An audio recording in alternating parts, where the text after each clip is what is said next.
All right, welcome back. We continue live right here on Pittsburgh CW. Bob Pompeani and Gene Collier with you at 412-575-2600. That's the Bordas and Bordas hotline. Have some tweets here we want to get to as well. Pittsburgh Pirate Guru on Twitter says 4 earned runs in 6.2 innings is not a good outing. No, it was. I did, but I said that in the context of coming back from an injury. And his first outing was not very good at all, but he responded. And I thought he, for the most part, went toe-to-toe with Garrett Cole. So for me, that was a good outing considering his injury, Gene. Would you agree or disagree with that? Yeah, in that context, I think it's a step forward for him. I agree with the tweeter. It's not really a good outing. No, but it is what it is. Let's go to James in New Eagle. Hey, James, welcome to the show. Say that? Yes. That's what it is? It was a trophy winner. 2 times. 2 times. The only It is what it is. A 2-time trophy winner. The Archie Go ahead, Griffin James. of the Trophy. Yeah, Bob. Yep. Well, I know what happened to Jose Alvarez. You mean Pedro Alvarez? Yeah, Pedro. Yeah. Well, he was with Baltimore, and I don't know.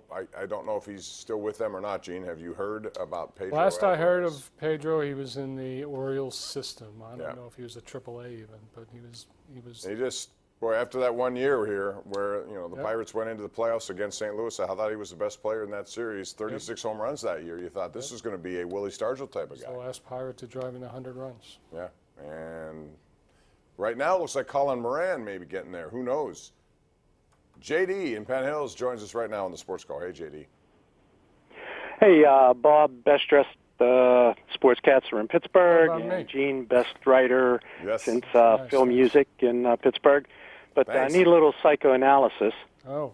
And find myself rooting against the Pirates, longtime Pirates fan, but I'd rather see them go 62 and 100 than 82 and 80 for the next 20 years and give people hope. Mm-hmm. I'd rather see them acknowledge a problem and maybe fix it, but maybe you can give me a little psychoanalysis. I see what you're saying, though.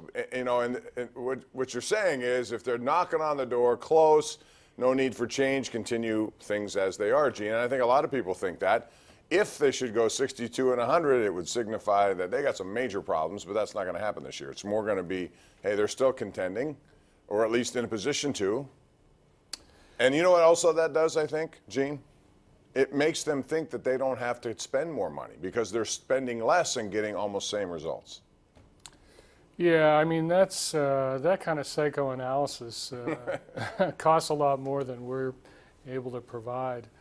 I think Pirate fans should hope they win every game they play. I mean, just because you're 62 and 100, that does not solve any problems. That you're still owned by Bob Nutting, who's never going to pay enough to make you a favorite in the division. So you better play every game and every year like it's your only chance to make a wild card situation. That's my view, but I'm not a psychiatrist. But you play one on TV. You just did. Play one on TV. Chris in Uniontown. Go ahead, Chris. Hey, Chris. Hi, Bob and Gene. Hey. I haven't called in a while, but I don't be watching the Pirates too much lately, but I think we need a new coach and a new pitching coach. They both need fired, but they won't do it because they're going along with the program and they're cheap. So they're, you know what I mean? I don't know, Bob. Cheap. You tell me. I don't know if they're cheap, and they are signed for this year and 2 more years. Gene, what do you think about the situation with management?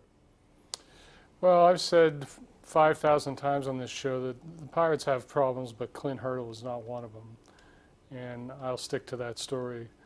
Ray Searage, I think, has done a good job, but pitching coaches are way overestimated, in my view, in the public. I always refer to what the great baseball writer Charlie Feeney said about the pitching coach in the days of 10-man pitching staffs.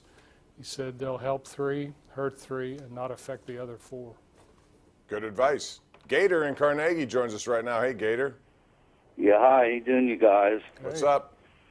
Well, I'm calling about, I have just an opinion here, maybe with the Pirates. You know, I was watching that game tonight, and Houston had such better basic fundamentals compared to the Pirates, the way we're playing.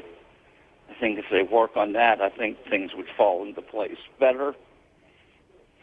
Well, I mean, what do you have specifically in mind about tonight? There have been other games, especially if you look at the San Diego series where they won all 3. They still made some fundamentally bad plays, more so in the series than so far tonight. This is more a case of, they just didn't take advantage of what was available to them with opportunities against Garrett Cole. They missed some fat pitches. Yeah, that's bad.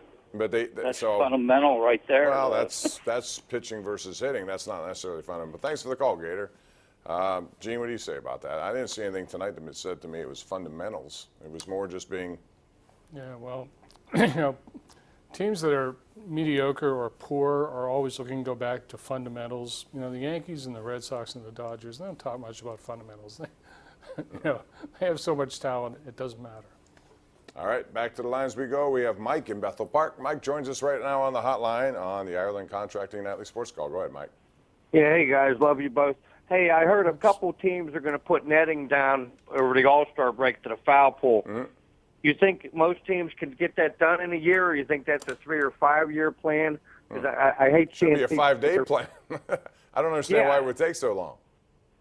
Well, that's what I'm wondering. I hate seeing people get their faces blown off because the few times in the past I've sat down the third or first base lines, you get shots, you get 95-mile-an-hour balls coming at you. And I just, like in hockey, the netting at first was resentful for it, and it really doesn't affect the game that much, like you said. And it doesn't in baseball, no. Yeah, all right. I'm just wondering. Thank you, Bob. Okay, Gene, what do you think? Yeah, I'd be in favor of that. Some of there's so much velocity in the game between the pitchers are throwing harder than ever, and as a result, balls are being hit harder than ever. They're traveling faster than ever because of the nature of the ball, apparently. And a lot of times fans do not have time to react, and there's another portion of the time where the fans are not paying attention. So it is a dangerous situation. If you can get netting all the way down to the foul pole at a certain height, I think that's a good idea. And it shouldn't take that long, should it? No. Just put it up. Teams have done it for this year. I think one team did it in the middle of the season. I'm not certain about that.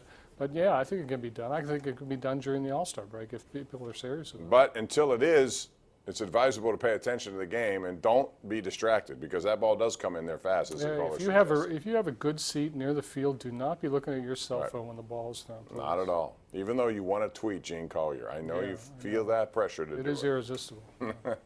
We're due for a break. We'll take it. It's 412-575-2600. Give us a shout right here on the Ireland Contracting Nightly Sports Call.